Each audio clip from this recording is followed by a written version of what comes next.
Job daddy අපි අද කතා කරන්න යන්නේ පහුගිය දවස්වල රටේ වගේම සෝෂල් මීඩියා වලත් ලොකු ආందోලනයක් ඇති කරපු සිද්ධියක් ඇති වෙන්න බලපාපු හේතු කාරණා කිහිපයක් ගැන. රැග් එහෙමත් නැත්නම් නවක වදය.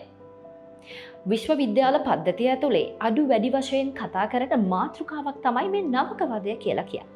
ඔව් පහුගිය දවස්වල යම් කිසි ආందోලනාත්මක සිද්ධි කිහිපයක් සිදු වුණා වුණත් අපි මේ කතා කරන්න යන්නේ ඒ සිද්ධි ගැන නම් නෙවෙයි. විශ්වවිද්‍යාල පද්ධතිය ඇතුළේ විතරක් නෙවෙයි.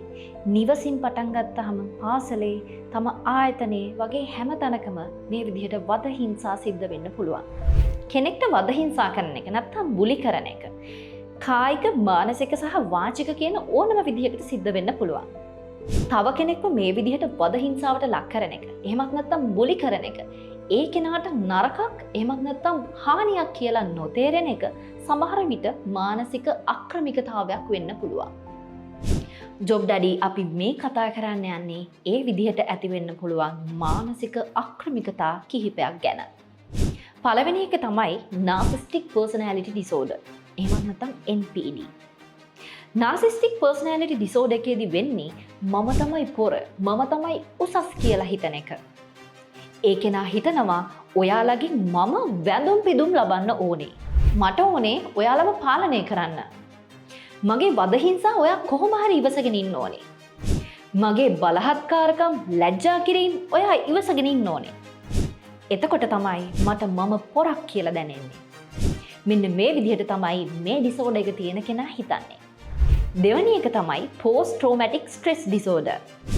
මේ ඩිසෝඩර් එක තියෙන කෙනා හිතන්නේ මමත් මේ විදිහට දුක් විඳා. මීට වඩා දරුණු තත්ත්වවලට මම මුහුණ දුන්නේ. මගේ වේදනාව මං ඔයාලගෙන් පිට කරනවා. මම දුක් විඳා නම් ඔයාත් අනිවාර්යයෙන්ම දුක් විඳින්න ඕනේ. මෙන්න මේ විදිහට හිතලා තව කෙනෙක්ට වද හිංසා පමුණුවනවා. තුන්වෙනි එක conduct disorder. මේ ඩිසෝඩර් එක තියෙන කෙනෙක් හිතන්නේ මම හරි දරුණු කෙනෙක්. මම හරි නපුරු කෙනෙක්. මට ගොඩක් කේන්ති යනවා.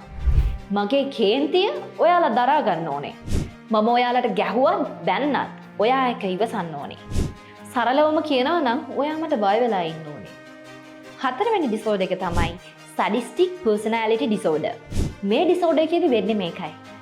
ඔයාලව පාලනය කරාම බිම දාලා පෑගුවාම එයාට මාර සතුටක් එනවා. ඒ පීඩණයෙන් ඔයා වේදනාව විඳිනවා දැක්කහම එයාට ලොකු සතුටක් එනවා.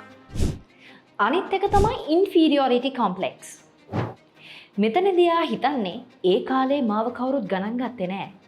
කවුරුත් මට අවධානය දුන්නෙත් නෑ. හැම කෙනෙක්ම මට නින්දා අපහාස කළා. දැන් මට ඒ ඇරියස් ඔයාලගේ කවර් කරන්න ඕනේ. මෙන්න මේ විදිහට තමයි ඒගොල්ලෝ හිතන්නේ. හයවෙනි එක de-individualization. මොකක්ද මේකෙදි වෙන්නේ? ඒ අය කියනවා අනිත් හැමතැනම මීට වඩා දරුණු විදිහට සලකනවා. අපි තමයි අඩුවෙන් ඔයාලට මෙහෙම සලකන්නේ. ඔයාලට මේ වද හිංසා ටිකවත් දරා ගන්න ශක්තියක් නැද්ද? මෙන්න මේ විදිහට කියලා ඔයාලව මානසිකවයි කායිකවයි වටනවා. හත්වෙනි එක authoritarianism. මේ අය හිතන්නේ මම තමයි මෙතන ඉන්න ඒකාධිපතිය කියලා. මම කැමති මේ ලැබිලා තියෙන බලයට. මට කවදාවත් මේ වගේ බලයක් ලැබිලා නැහැ. මිනිස්සු මට දැන් බයයි.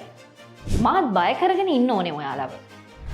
අපි අන්තිමට කතා කරන්න යන්නේ emotional neglect කියන තත්ත්වය ගැන. මේ තත්ත්වයේදී ඒගොල්ලෝ හිතන්නේ මට මගේ ජීවිතේ කිසිම තැනක් හරියට පාලනය කරගන්න බැරි වුණා. ඒත් මට මෙතනදී ඒ බලය තියෙනවා. මට ඒ බලය තියෙන නිසා ඔයා මට බය වෙන්න ඕනේ. දුක් විඳින්න ඕනේ. මෙන්න මේ වගේ මානසික අක්‍රමිකතාවයන් තමයි තව කෙනෙක්ට වද හිංසා පමුණුවන්න පොළඹවන්නේ. බලන්න ඔයා ඉන්න පරිසරයේත් මේ වගේ අය ඉන්නවද කියලා. එහෙමත් නැතිනම් ඔයාටත් අඩු වැඩි වශයෙන් මේ ලක්ෂණ තියෙනවද කියලා. ඒ මොනම වුණත් ඔයාගේ අදහස පහලින් කමෙන්ට් එකක් දාන්න අමතක කරන්න එපා. jobdaddy.lk. Good people, good jobs.